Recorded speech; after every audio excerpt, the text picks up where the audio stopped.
আসসালামু আলাইকুম রহমতুল্লাহি বরকাতুহ।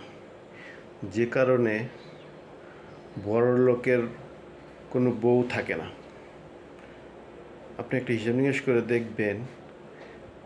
অনেক মহিলাকেই বলতে শোনা যায় যে আমার স্বামী আমাকে সময় দেয় না, তার বয়ফ্রেন্ডকে বলে বা বিভিন্ন মানুষকে বলে বেড়ায়।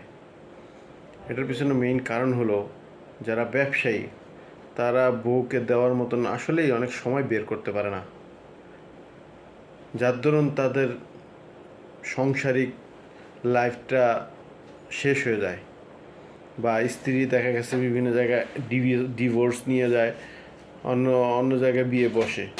কিন্তু হয়তো ব্যবসায়ী, সে অনেক কোটি কোটি টাকার মালিক হয়, কিন্তু আপনি দেখুন, আমি একটা খবরে দেখেছিলাম যে ইলন মাস্কের মতন এত বড় ধনী মানুষ, সেও এমন একটা সময়ে তার পার করতে হয়েছে যে সে বাসায় যাওয়ার মতো সময় পেত না। সে তার অফিসটাকে বাসা বানিয়ে ফেলেছিল।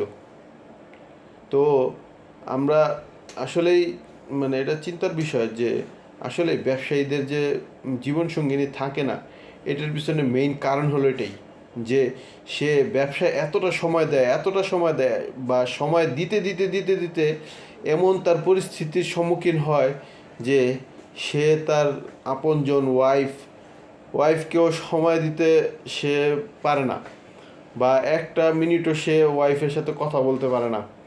এমনও তার পরিস্থিতি যায়, তার ওয়াইফ অনেক কষ্ট পায়। তো এই হিসেব করলে একটা চিন্তাধারা করা যায় যে ওই হিসেব করলে একটা সাধারণ এমপ্লয়ি যে তারা কি তার নির্দিষ্ট একটা দায়িত্ব সময় পর্যন্ত দায়িত্ব থাকে, ওর পরে সে কি করলো না করলো তার আর কোনো এই নিয়ে কোনো টেনশন থাকে না। আমি মনে করি এই হিসেবে সেই ব্যবসায়ীর যেই এমপ্লয়ি আছে, ওই এমপ্লয়ির অনেক স্বাধীনতা আছে, যেটা ব্যবসায়ী নাই। কারণ কি, সে তার ব্যবসার পিছনে দিন রাত 24 ঘন্টা, আমি এমনও দেখেছি যে তার একটা সেকেন্ডও তার ব্যবসাবাদে তার সময় কাটাতে পারে না।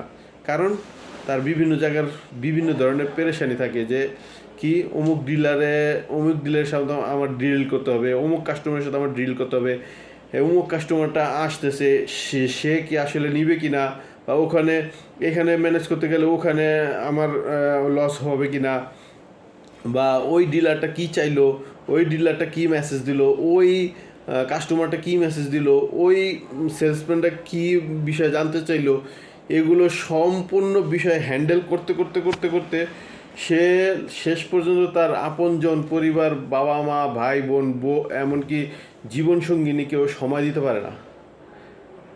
আর এই কারণেই তাদের যে কাছের লোকগুলো তাদেরকে ছেড়ে চলে যেতে বাধ্য হয়। অতএব আমাদের যারা ব্যবসায়ী আছেন তারা এরকম আমরা যাতে না করি। হ্যাঁ, আল্লাহ তাআলা হয়তো টাকা কামানোর তৌফিক দিয়েছেন, ঠিক আছে, কিন্তু এত বিজি হয়ে যাব না যার দরুন আমার কাছের লোকদেরকে আমাদের দূরে ঠেলে দিতে হয়। আল্লাহ তাআলা তৌফিক দান করেন, আমিন।